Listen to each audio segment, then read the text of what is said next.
All right, everybody, what is going on? Good afternoon, and definitely had to make a video about this one. Definitely want to talk about this one a little bit. Definitely want to try to unpack this because earlier today, ESPN released their ranking list of the best off-ball linebackers in the sport. Obviously, this isn't ESPN doing the ranking. It's executives, it's coaches, it's scouts, etc. But nevertheless, ESPN publishes it. And this was an area I thought Seattle was going to come out looking pretty good in, but not the case. Not the case. And this one to me is wild. This one confuses me. Like I've spoken about some of the other ranking lists that this article series has produced. And even when I felt like Seattle wasn't getting the respect they should have, I, for the most part, understood it and thought it wasn't that far off base. But this one's pretty wild. This video is sponsored by Prize Picks.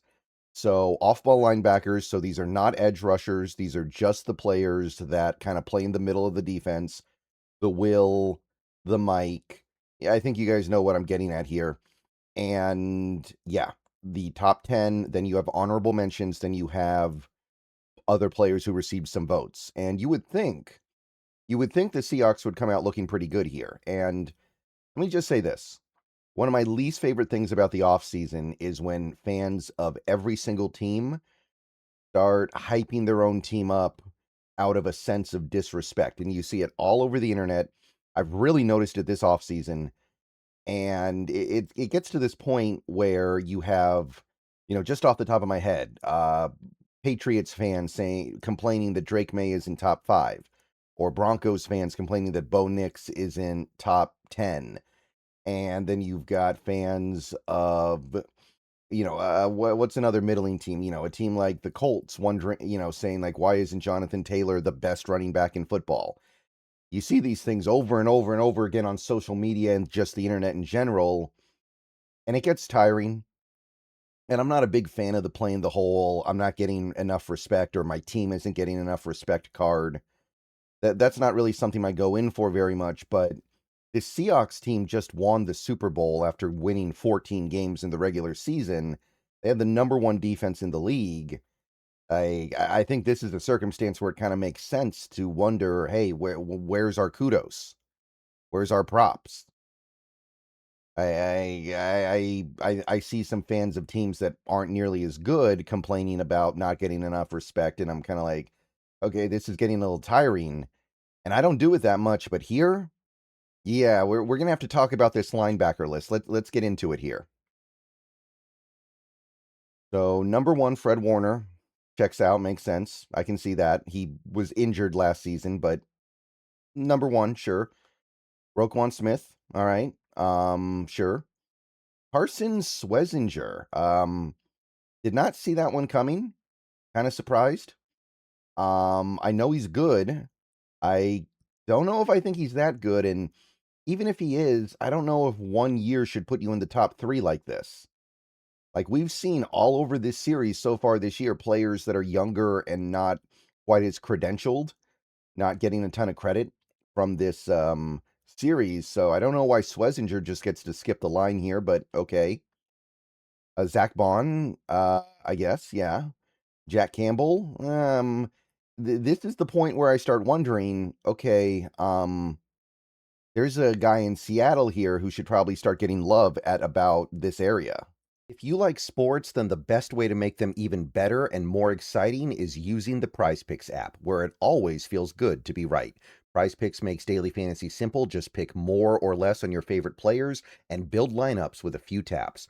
Whatever sport you're into, and obviously we are now firmly into the NFL offseason, so we're all about baseball, we got some basketball, we got some hockey, whatever it is you like, Prize Picks gives you a fun way to stay locked in while you're watching. Definitely make sure to use the promo code HMA. Prize Picks is hooking up users with $50 in lineups after you play your first $5 lineup.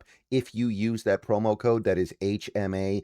I've had a great time on Prize Picks so far, so definitely get on over to it, check it out, and make sure to get your lineups. And don't forget about Team Picks, where you can pick winners, spreads, and totals on any major game.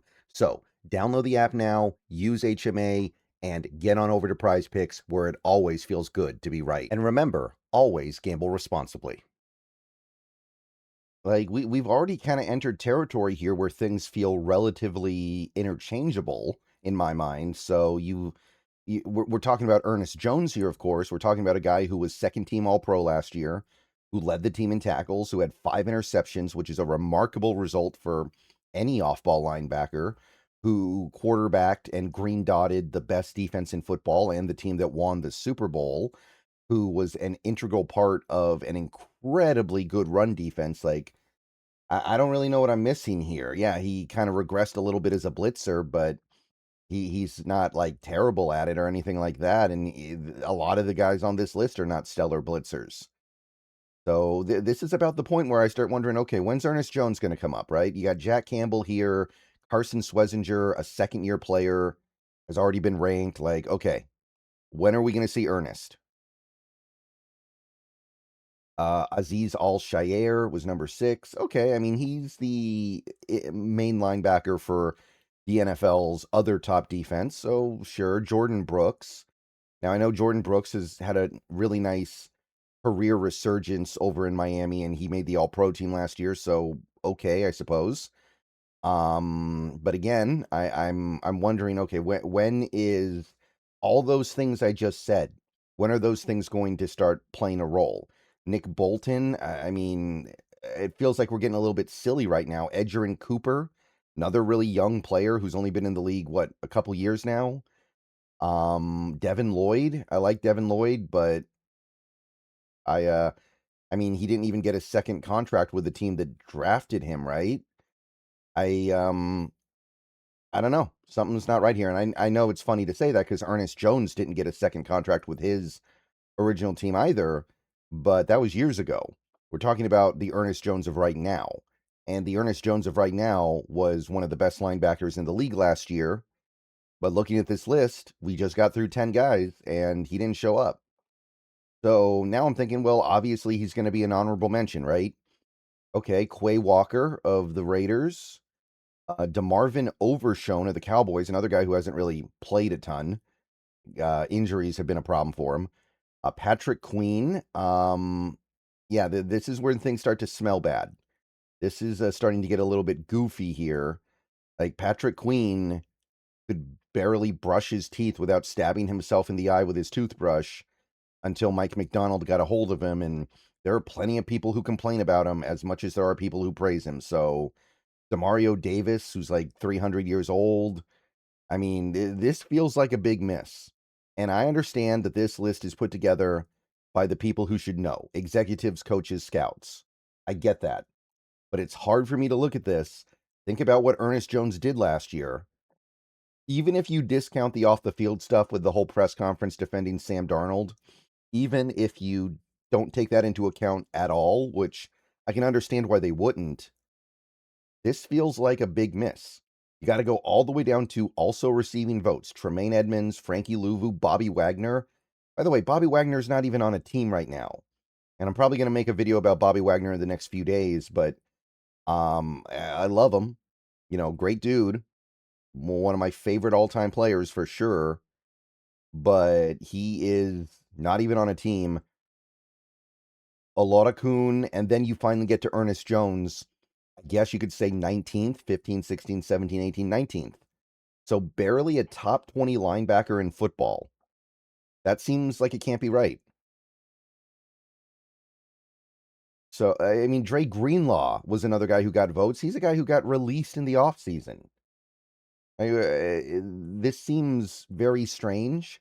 Maybe there's something with Ernest Jones that I just don't know. Maybe these GMs and coaches and scouts know something that I don't. Maybe Mike McDonald is just the greatest linebacker coach of all time and can make anybody look like an all-pro, but I mean, we tried that in 2024 with guys like Tyrell Dodson and Jerome Baker, and it did not work. So it doesn't seem like that's true. Like, I'm not sure what else he has to do. I guess he just has to do it again, right? If he has another all-pro year, then people will probably come around. But again, 120 plus tackles, 5 interceptions, makes all-pro second team, Quarterback's the best defense in football. Quarterback's the defense that wins the Super Bowl. Quarterback's the best run defense in the league by a pretty wide margin. I mean, you're the inside linebacker on the league's top run defense. That seems like something that should get you some real credit. I mean, not in the top 10, I think, is pretty egregious. But no honorable mention. When Gray Zabel got an honorable mention, like, I like Gray Zabel, and I understand that positional value is a thing, but it shouldn't be a thing within ranking within your own position. And, like, to me, Ernest Jones is leagues better of a player right now than Zabel. Maybe that'll change this year because Zabel's younger. Jones is not old, though. So, yeah, I don't know where this comes from. I don't really know what to say about this. This seems like a big miss. But let me know what you guys think. This, again, it's just one of those things where it seems like it can't be right. And this is going to be one area where I say the NFL just doesn't get it yet, right? Like, I talked a little bit about the running back rankings where we didn't have anybody ranked, but it made sense. Edge rusher didn't have anybody ranked, but that also made sense too. I did kind of argue a little bit for AJ Barner, but there is a part of me that understands that the stuff that he does is not readily obvious. But this one just cannot be right in my mind. All right, so I'm gonna go and get on out of here. There'll be probably at least one more video later. Tomorrow's gonna be wide receiver, so we should come out of that one looking pretty good. But more on that later. Everyone, let me know what you think. It's pretty clear what I think. But let me know what you got, and go Hawks.